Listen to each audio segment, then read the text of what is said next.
بسم اللہ الرحمن الرحیم۔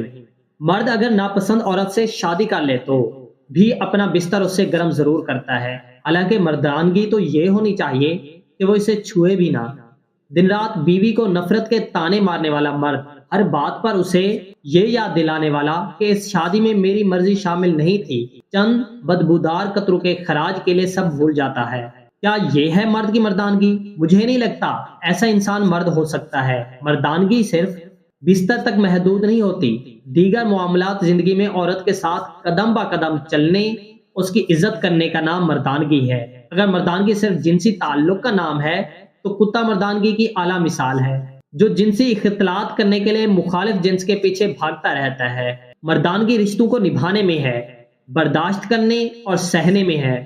بہترین مرد وہی ہے جو گھریلو زندگی میں حسن سلوک اور محبت و برداشت کا مظاہرہ کرے، ورنہ مرد ہونے کا زام نہ دکھائے، کیونکہ اگر اس کی خانہ زندگی محض بستر تک محدود ہے تو اسے مرد کہلانے کا حق تو دور، انسان کہلانے کا حق بھی نہیں ہے۔